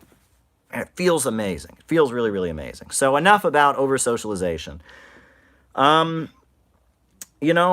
on December 12th, I am doing a class. It's linked below, Mao and American Socialists. It's going to be great. It really, really is going to be great. And I'm excited about it. I've been doing a huge amount of research for this class, reopening some books that I haven't read in years. Some of the books that when I was first getting into socialism and Marxism that I read, books that I ordered by interlibrary loan for my little town in Ohio about China. It's great. I mean, it was really, really great. And this class is going to be amazing. You won't get this content anywhere else. There's going to be a lot of information in this class. So if you're in the New York City area, December 12th, be there or be square, because you will be missing out if you don't make it to this class December 12th. I'll be there in person. Friends will be there. I know that there are some people from different leftist organizations. I didn't even know this, right? But apparently inside of some of the big leftist groups, I'm not talking about little sects, but in some of the big lefty groups, they're having arguments about Mao right now. Did you know that? And so this class, Mao and American Socialists, is very, very appropriate to some of the arguments that people are having. I expect that there will be people who come to this class who on some level don't agree with me and how I present things. That's totally okay. Right? I'm not going to let the class fall apart and just turn it into me arguing with you all night. But if you don't agree with me, following every section, just like all the other classes I do, following every section, there will be an open discussion where people can say whatever they want. It's going to be great. It's really going to be great. We always go out to dinner afterwards. The place that we have the classes, there's like a really nice diner across the street, and I get to hang out with people. You really don't want to miss this in New York. And I see people that are around the country. That's fine. Hey, I was just out in LA. That was great. I've been up in Boston. If you want me to come to your area, let's have a conversation about how to get it done, right? Let's do it, right? I mean, there's talk of me giving a talk this spring someplace. That's in the works, and I'm hopefully in February going to be somewhere, and let's talk. Let's do it, right? Let's build this community, right? Let's make this an IRL community, right? In real life, right? I'm being all hip and using all that terminology. Seriously, folks, I'll do it. I'll come out. I'll come to your area. We are a special group here. What we're doing here on these lives, these conversations that we're having about what's really going on with Trump and AMLO and Soros and Sachs and all. I mean, this is you won't get this anywhere else. You really, really, really don't. You really won't. Yeah. So, there you go, folks. I'm having a great time. It's a great, great night. People are asking me what I'm reading. I told you I'm preparing for this class. I'm reading a lot of different stuff. I'm talking, it's not a class on Maoism. It is a class on the Chinese Revolution and activists and socialists in the USA and how they influenced each other. And there's quite a relationship there. You would think China is a country on the other side of the world, completely different economy, but there's been a very, very important relationship. Wow. So there you go. Now, Tim says, in our branch of the CPGBML, we discuss your ideas often. Great. Well, I'm glad to hear people are discussing my ideas, right? From any political group. I mean, I interviewed Jyoti Brar. That was a great interview, folks. If you haven't had a chance to watch it, that was a great conversation. You know, and I've interviewed folks from all over the place, right? I interviewed a friend of mine, Daniel Burke, who's running for Congress in New Jersey.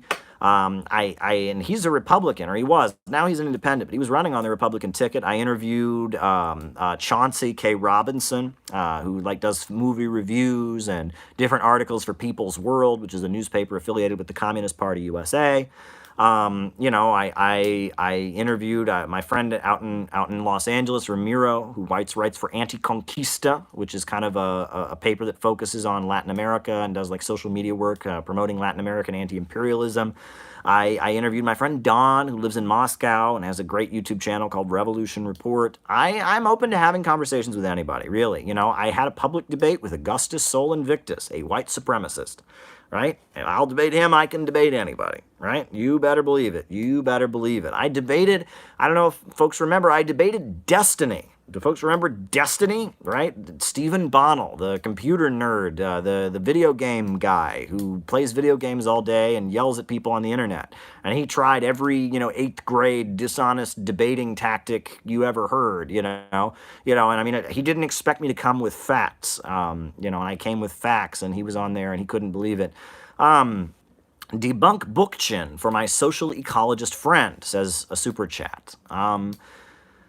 Well, it's interesting. Of all the anarchists, I kind of like Murray Bookchin, because Murray Bookchin he believes in Marxist economics. I disagree with Murray Bookchin. He opposed the Soviet Union. He had that, Marxism without Lenin worldview. That I don't agree with him on. But, I mean, Murray Bookchin was very, very much opposed to anarcho-primitivism, for goodness sakes, opposing that, that belief that historical progress is bad. That was very, very good. I also think it's interesting, supposedly the Kurds, the SDF or whatever in Syria are Murray Bookchinists, and I remember when Trump stopped funding, withdrew U.S. support for the Kurds recently. Meghan McCain, the daughter of John McCain, was on social media, was on The View yelling about it. Oh my God, these people were fighting for America, and Trump stabbed them in the back. I'm thinking, yeah, they're fighting for Murray Bookchin anarchism, and Meghan McCain is worried they don't have guns. Yeah, not buying it.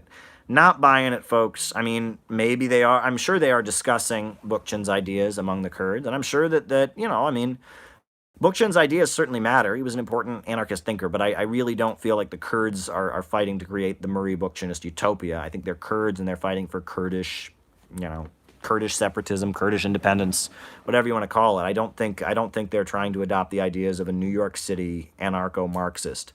And then I will say, I'm not ready to full-on denounce the Kurds. Even now, right? They were collaborating with the U.S. imperialists, getting weapons and support from the U.S. imperialists, but, I'm not ready to full-on say that they're dirty, rotten proxies. How dare... I'm not ready to go there, right? A lot of weird things have happened, right? Let's not forget that Fidel Castro very briefly got support from the U.S. government. Very, very briefly, but he did, right? The Sandinistas, bet you didn't know this, but before the revolution, because the Sandinistas were not in the Communist Party of Nicaragua, and because they were kind of a new left grouping in the 70s, the CIA funneled a little bit of money to the Sandinistas. Now, look what happened. Just because somebody makes an alliance at some point doesn't mean they can't turn into something completely different, right? I mean, different things happen. History works in mysterious ways, folks. It really does. I mean, so I'm not ready to straight on say these Kurds, gosh darn them, they're no, But I will say that the people who support only the Kurds get on my nerves. That gets on my nerves. There are all these people. Oh no, Bashar Assad is a brutal dictator. I hope the CIA overthrows him. Oh my God, Russia is evil. Oh my God, China is evil. Oh my God, Bolivarian socialism is authoritarian. I read a New York Times article. Oh my God. But they love the Kurds. I don't get that, right? So you're okay. You're okay going with the imperialists to hate any anti-imperialist force. You just believe every lie about them. But the one group that the U.S., the one leftist current that the U.S. government happens to be supporting is the one that you give a free pass to. I have very little tolerance for that. I'm sorry. That is an element of over-socialization on the part of these anarchists, right? They can't bring themselves to support any group that the U.S. The U.S. media would disapprove of, right? If the New York Times can accuse someone of violating human rights, they aren't allowed to support it. And it's childish and it's juvenile and it's cowardly and it gets on my nerves. It honestly gets on my nerves. I can't understand that at all. I really, really can't. And again, if we haven't learned anything from Bolivia,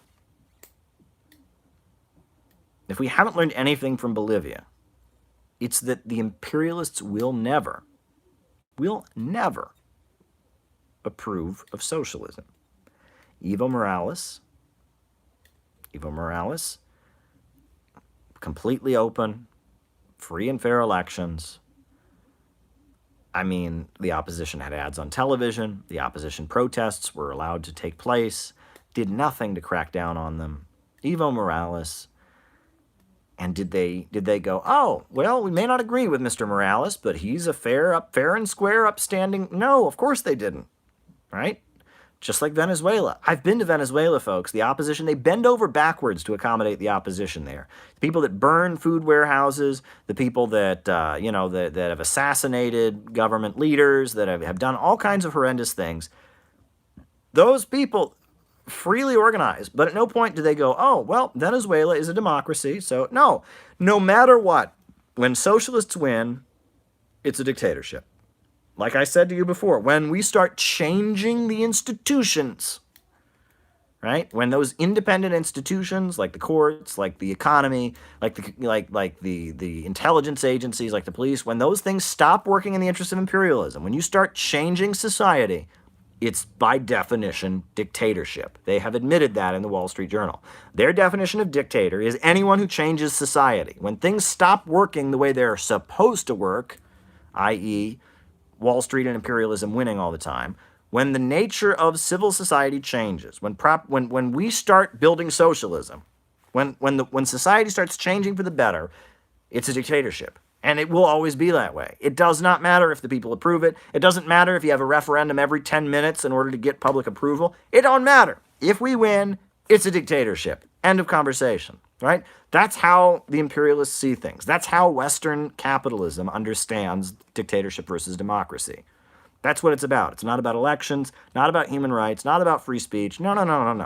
The only way you could possibly think that Evo Morales is a dictator is if your definition of dictator is changing the nature of society, which Evo Morales was doing. Some people argue he didn't do it enough, that if he'd changed the military more, if he'd exercised more political control over the military, things might have changed, right? I'm not here to criticize. That's not what I'm here to do. And I will say, I want to add this, right? Folks, the remnants of the left that currently exists are expert losers,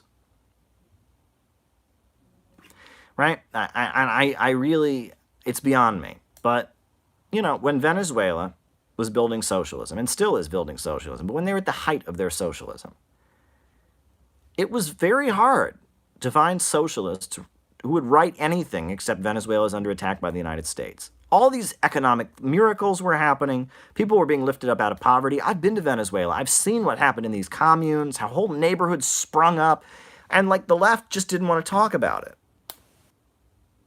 But now, and in Bolivia, the same thing was happening. When Evo Morales was in power in Bolivia, he did amazing things. And a lot of these old left folks couldn't talk about it. It was just, what's going on here? We don't understand this. But now there's a coup going on. They've jumped on, see, they're experts at losing. They don't know how to win, right? When we were winning in Venezuela, they didn't know what to say. It's like, what? When we were winning in Bolivia, they didn't know what to say. We're winning now in China. And the One Belt, One Road initiative, we're winning in the world, folks, right? The world is moving towards socialism, right? We're winning, and these leftists go, what? I mean, what? Huh? What? Are we, huh? What? But when we lose, it's a coup, and they know how to lose. They're so good at losing. They don't know how to win. We should be protesting Bolivia. We should be opposing the crimes being committed. But you got to celebrate the victories. But they've gotten in this mindset where it's like they just can't understand how to win. They've forgotten how to win. They don't know how to win. They just know how to lose. It's shocking to me, right? I mean, never could celebrate the victories, never could analyze the victories in Venezuela, never could celebrate the victories, never could analyze the victories in Bolivia. You talk to these people, is Bolivia socialist? Well, yeah, maybe, I don't, I mean, it's weird. You talk to some of these parties, I'm not going to name them, but certain political parties in the United States. Was Bolivia socialist under Evo Morales? Well, yeah, no, was Venezuela today socialist? Well, yeah, is China today socialist? I don't know. But then the coup happens. Wow, this is an imperialist coup. We're against it. Yes, we're losing. We know how to lose so well. We are expert losers. It's beyond me. It is really beyond me, right? It's beyond me. These people really know how to lose, and winning. Like in Bolivia, when we were winning until the coup, recent coup, they don't know how to do anything about it. I mean, I really don't get it, right? China's a socialist country. I'm talking about China day and night because we're winning. I'm talking about Venezuela day and night. I've talked about the successes of socialism. I think us winning is worth talking about, but it's beyond me. Certain forces they're just in this mindset of we always lose, the left always lose, and we lose righteously, right? They know how to righteously lose. They know how to protest against the coup where the imperialists win, but they don't understand how to win. And it's really, really tragic. It really, really is. And it's frustrating to watch, but these folks don't know how to win, but they know how to lose. And so they do what they know how to do. They know how to lose. Okay, they're losing. It's really, really a tragedy. It really, really is. And I've said this many times. Maupin time just pointed that out. But if you want to be loved by the fake left, lose. No, I'm not kidding, right? You go to the left forum, you talk to young socialists. There's a million books about Rosa Luxemburg. Rosa Luxemburg is idealized. People bow before her image. Rosa Luxemburg was amazing because she lost. If she had won, the New York Times would have accused her of violating human rights. There would have been a Western media propaganda, and it would have been risky to support her. But she lost. She died. Heroically, she died. So it's safe to support her. How many anarchists in Spain are there? I mean, you would have thought, it's like every Spanish anarchist. How many people have written their college thesis about this Spanish anarchist or that Spanish anarchist? Because they lost. They lost. So they like him. Stalin? Oh, no, he won. Oh, no, he's evil. Lenin? Oh, he won. He won. Well, he died early on, so maybe some of us lie. Mao? Oh, he won. We can't talk about him. Fidel Castro? He won. We can't. It's weird. It's really, really weird. But, there's no risk in talking about leftists. There are a million books about Rosa Luxemburg, about Trotsky, about anarchists in Spain, about, written from the perspective, if only Trotsky had won, the Soviet Union wouldn't have been an evil dictatorship. If only Rosa Luxemburg had won, she would have created a socialism that was pure and democratic, not evil like the Soviet Union and China and Cuba. If only Che Guevara had not died in Bolivia, Cuba today would be a pure socialism that Western media would approve of. It's weird, folks. Again, number one, these people have it in their head that if socialism were just democratic enough, the New York Times would approve of it. Wrong. And number two, these people also have it in their head that, these individuals, because they lost, they were the one democratic socialism. You know what's crazy? Dubček. Maybe you don't know that name. 1968 in Czechoslovakia, they had something called the Prague Spring. That was an uprising in Czechoslovakia against the Marxist-Leninist government, right? And it was a faction within the Communist Party of Czechoslovakia that seized power, led by a guy named Dubček, and they had a bunch of young artists and intellectuals who had been cultivated by Zbigniew Brzezinski and the CIA out in the streets with them. And they took power, and they called it democratic socialism. They insisted the Soviet model was dictatorial, and they believed in, quote-unquote, democratic socialism. It was the Prague Spring. But here's the thing about the Prague Spring. One of the first things that Dubček did when he took power was immediately stop supporting the National Liberation Front of Vietnam. Dubček came into office and announced that no more was Czechoslovakia supporting the Vietnamese in their national liberation struggle. Right? And yes, the Prague Spring was very brutally put down, and you can criticize the Soviet Union probably created situations with the way they were meddling, or I shouldn't even say meddling, but the way that they exerted influence over Czechoslovakia by giving, they gave Czechoslovakia a lot. People make it sound like the Soviet Union was an empire. The Soviet Union practically bankrupted itself giving stuff to countries that were aligned with it. But the Soviet Union, maybe they exerted influence in Czechoslovakia in a way that was not correct. Maybe they didn't, win the Czechoslovakian communists to ideologically, whatever. You can criticize the way the Soviet Union interacted with Czechoslovakia that maybe created a situation where in 1968 you had the Prague Spring. But, and this is the big but, the Prague Spring was not a pure, more democratic form of socialism. It was capitulation to Western imperialism. That's what it was, right? They stopped supporting the Vietnamese. They were dismantling socialism. It was a move away from socialism. And, but there are a lot of people who have it in their mind that Dubček was a democratic socialist. The West was far more afraid of Dubček than they were of Soviet communism. That's a lie. The West was supporting Dubček from the beginning. That's what Zbigniew Brzezinski, that's what his entire career was about. Zbigniew Brzezinski went to the socialist countries, and he found the children of the party elite, not the factory workers, not the farmers, not the average people in the Soviet Union. Oh, no, not the average people in Poland, not the average people in Czechoslovakia. Oh, no. He found the intellectuals, the smart people, the college-educated folks, who often had parents that were children of party bureaucrats, and he whispered in their ear, "Don't you wish you could make a movie that was against the Communist Party line?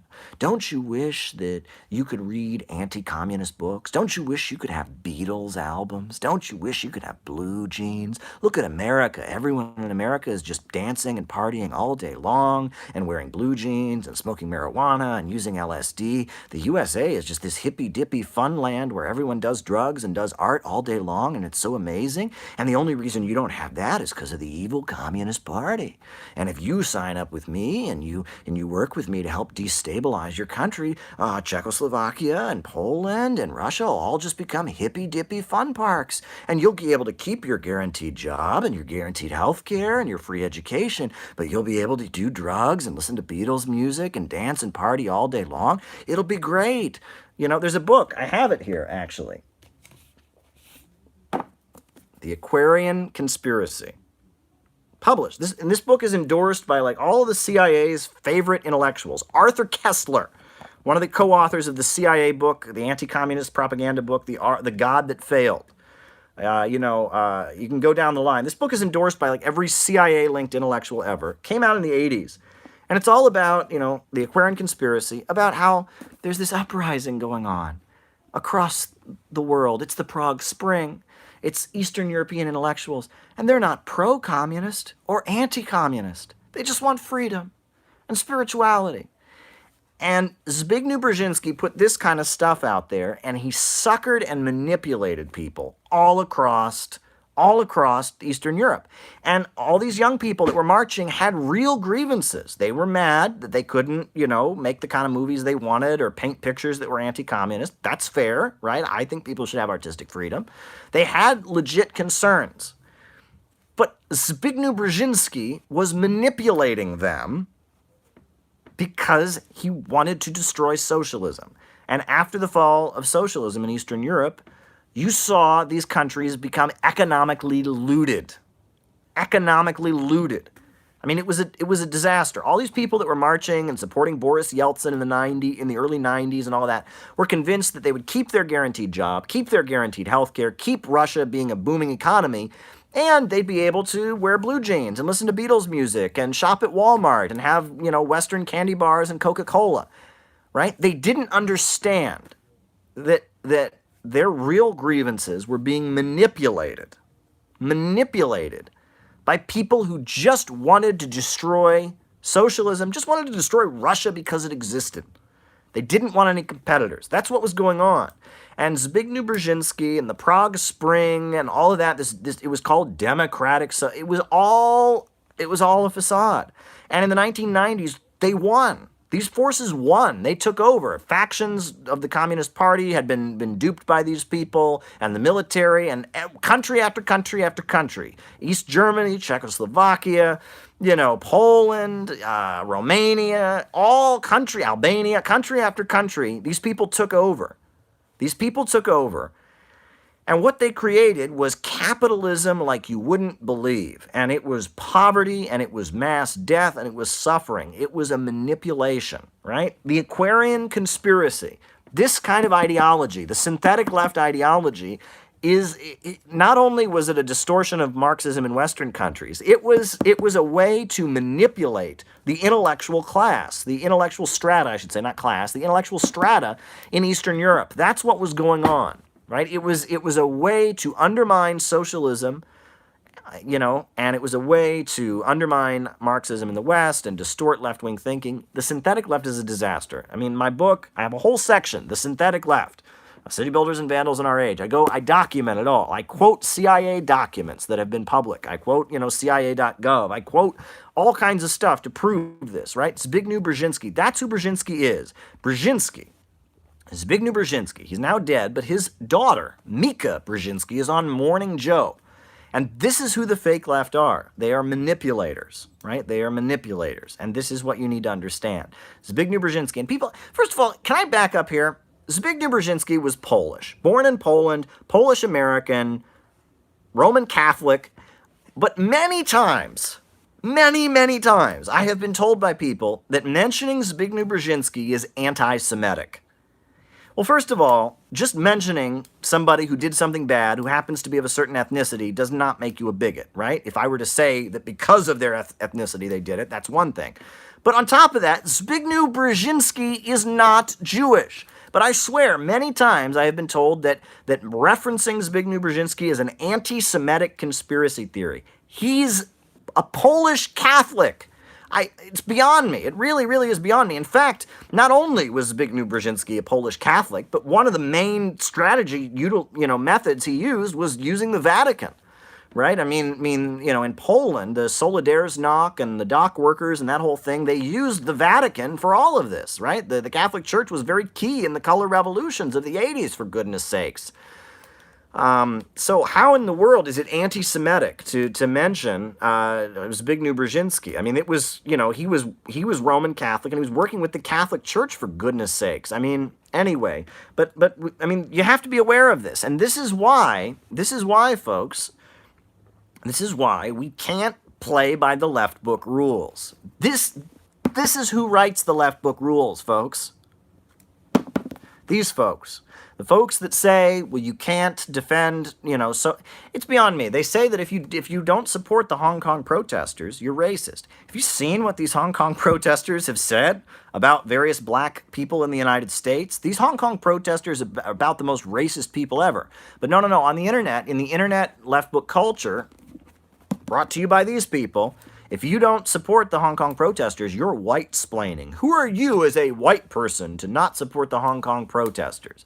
Well, I mean, it's, the whole thing, oppression theory, right? They've taken leftism from being an ideology about understanding how the world works and changing the world and fighting for a new world and economics. No, you can't do that. Now it's about oppressionology. How does oppression work? And, are there words that people use that are oppressive? And it's oppressionology. I mean, and we should understand oppression, right? I mean, we can talk about the oppression of women, sexual minorities. We can talk about these things. I'm not opposed to talking about these things. We should understand them. But that's not what being a leftist is about. Being a leftist is understanding how the entire world works. It's about understanding the economy, for goodness sakes, folks. And this stuff is not Marxism. This stuff, I'll read you what these people profess, right? Right?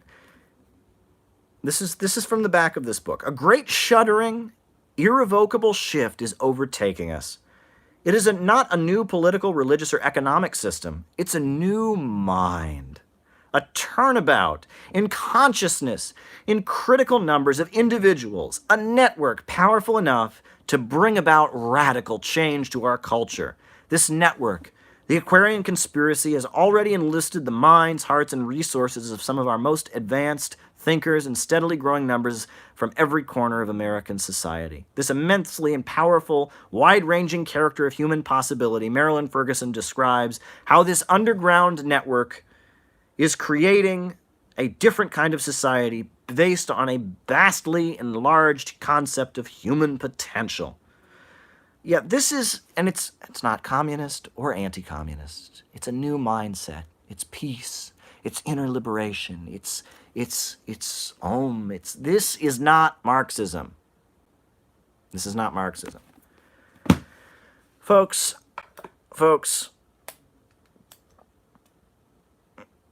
I don't mean to get all fired up and criticize folks, and trust me, I know we're all doing our best. There was a time in my life where I was very taken in by a lot of the concepts that are espoused by the synthetic left, and I had to learn. And I don't believe in cancel culture. People make mistakes. People make mistakes, I mean, Max Blumenthal, amazing writer, amazing speaker, great book he just wrote, The Management of Savagery. At one point, he was wrong about Syria, right? He was wrong, and he knows he was wrong, okay? I was at one point very wrong about Egypt, during the Egyptian, events where, I was very wrong. I was making statements about Egypt that were just wrong. People make mistakes. We got to get past this cancel culture. We got to get past this idea. People make mistakes, right? I mean, people take wrong positions. People say things they regret saying. That's part of life. And people can admit that they make mistakes, right? And we just got to get past this cancel culture where it's like somebody said something once and therefore, and you just got to get past that. You really, really do. But anyway, folks, I'm having a great night. I really, really am. I hope we learned something here. I'm having a great time. So are you. We're doing great. And hey, folks, if there's anything else you want me to talk about, now is the time to do it, because I'm going to be concluding this pretty soon. So if you want to shoot me a super chat right now, I'll answer your questions. But time is ticking. The clock is ticking because I'm running out of energy and my voice isn't going to last all night. I've had some good tea, but, my voice isn't going to last. So shoot it to me now if there's anything you want to talk about. Thoughts on the abolition of the family. Well, let me throw this out there, okay? There's a book called The Origin of the Family, Private Property, and the State, written by Frederick Engels. Thank you, Nathaniel, for that question. And it's a Marxist explanation of relations between men and women, the family unit, and it points out that, during the time of hunter-gatherism, the whole tribe was basically a family at that point, right? There wasn't like an individual family unit. The whole tribe, 25 to 30 people, were like one family. Then you had the origin of private property, where men, were the heads of a household, and then they had women and children as their property.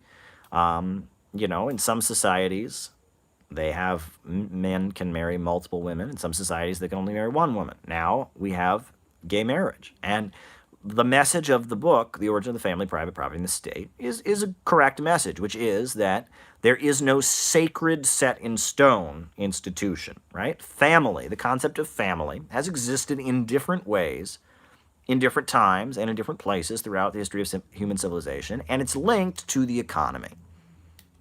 That's basically what the book argues. That's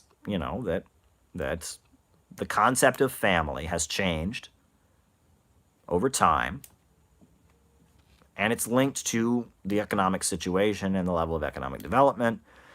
And there are other things that Karl Marx wrote where he said something to the effect of, we want people to be free. We don't want children to just be the mere property of their parents. We don't want wives to simply be the property of their husbands, right? That people should be free. The goal of Marxism is to expand freedom, right? I would agree with that, right? Child abuse is a bad thing. Spousal abuse is a bad thing. People should be able to get divorced if their marriage doesn't work out. People shouldn't be forced to marry against their will, right? I mean, and family, the institution and concept of family changes over time. And who's to say that even our understanding of it now, who's to say that even our understanding of it now is what it will always be? That's all Marxism says about the family. That's it. I mean, that's it, right? I mean, and there's like two things. Number one, you have the right-wing trend that are like, oh my God, the Marxists are trying to abolish the family. They want a government that's going to seize your children, and it's like that didn't happen. In fact, the Soviet Union, the Soviet family concept that arose during the Stalin time was actually much more traditional, I would say, than what we have now. I mean, homosexuality was illegal in most socialist countries. Now Cuba has obviously changed that, but, I mean, it's like that notion that there's this like communist liberal agenda no, Marxism recognizes that the idea that all families throughout all history have always been one man, one woman, and children, that's not exactly true. And that the family structure changes. And Marxism also recognizes that as society advances and gets more progressive, people will have more freedom. And part of that freedom means women having the right to divorce. Part of that freedom means, child abuse being less permissible, things like that. That's what Marxism says about the family. I don't have an issue with that. I think that's, I agree with all of that. What I don't agree with is people who take the very, very little that Marx and Engels wrote about gender and blow that up into that's all Marxism is, right? And that's when you talk about cultural Marxism and the synthetic, it's like these people take that little concept and they blow it up into this idea, well, Marx said we should have no genders, that all genders should be abolished. That's what Marx said. That's Marx. No, that's not. No, I mean, whoa, hold your horses here, right? I mean, it's like people take some pretty basic and good concepts in Marxism. Basic, decent concepts, which is what I just restated. I'm not going to say it again. I'll have said it for like the third time.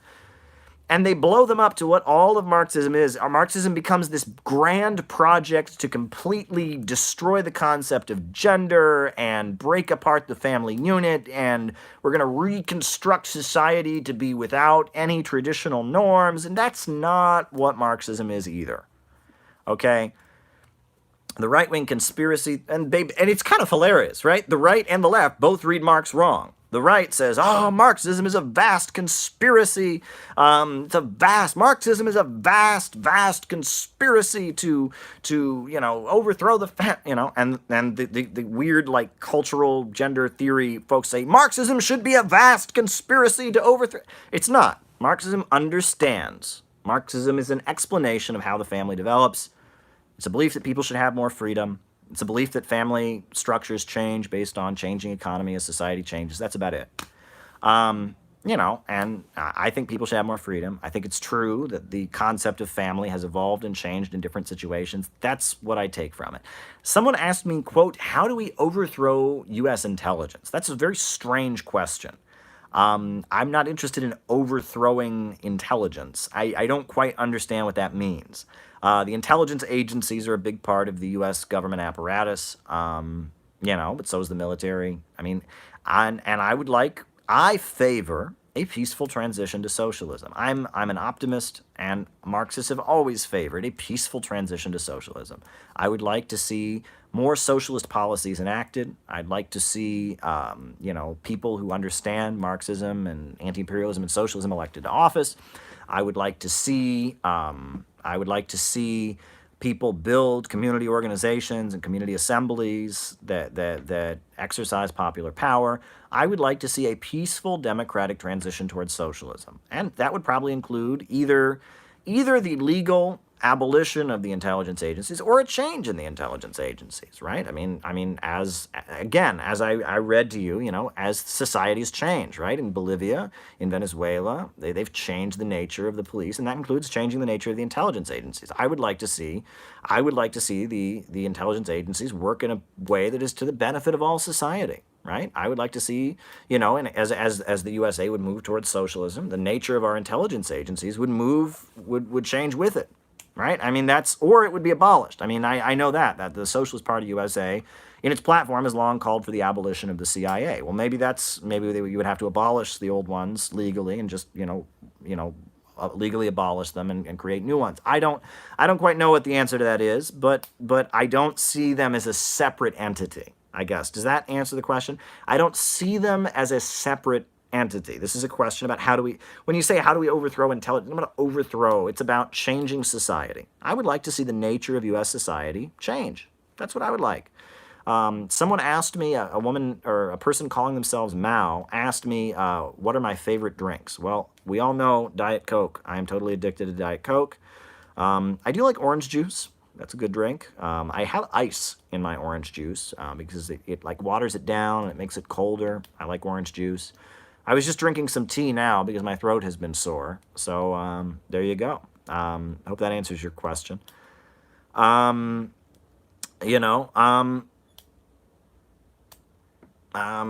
don't know. People are asking me tips on note-taking.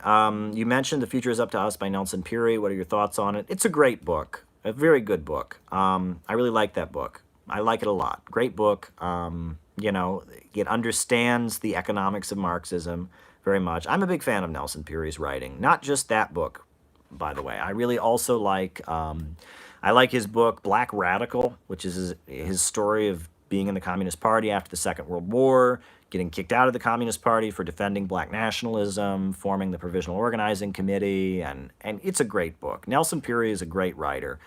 Don't endorse the organization that he created, and I'm sure they wouldn't approve of a lot of what I have to say, and I'm not part of any group or any political group, but yeah, I've learned a huge amount from the writings of Nelson Peary, and that book, The Future is Up to Us, which I actually have somewhere. I think it's right here. I have it. This book actually gets into great detail about how the computer revolution is changing capitalism and what the computer revolution means, and I recommend it. I really do. From this book, I learned a huge amount. I really, really did. This book, there's a lot that was written at the time of the 2008 financial crash that basically said, okay, capitalism, automation is eliminating jobs, standard of living has gone down, capitalism is the problem. But it didn't go as far as this book. And that's the thing, right? A whole lot was written, but this book takes things to a completely different level. I mean, this book, and it was written before the financial crisis. That's what's so amazing. This book was written in 1996. No, I'm sorry, book was published in 2002, before the 2008 financial crash. And he sees it coming. He basically explains the financial crash is going to happen. Nelson Peary saw it all coming. All the stuff that Andrew Yang is talking about automation and all of that, Nelson Peary was talking about it way, way ahead of time. Strongly recommend this book. Very, very important book. Folks, the clock is ticking. If there's anything else you want me to talk about, now is the time. Hey, if you want to know about the GDR, Tony, don't ask me. Watch my friend Don. He made a great video on it on his Revolution Report channel. Great video. Yeah. Folks, I think we're wrapping up. Folks, what we need now more than anything is a government of action that will fight for working families. We need a government of action that will fight for working families. Folks, a new upsurge in the struggle against U.S. imperialism is now emerging throughout the world. Ever since World War II, U.S. imperialism and its followers have been continuously launching wars of aggression. But the people of various countries have been continuously waging revolutionary wars to defeat their aggression. While the danger of a new world war still exists, and the people of all countries must get prepared, revolution is the main trend in the world today. While the danger of a new world war still exists, the people of all countries must get prepared. Revolution is the main trend in the world today. And on that note, folks, I'm done. Good night.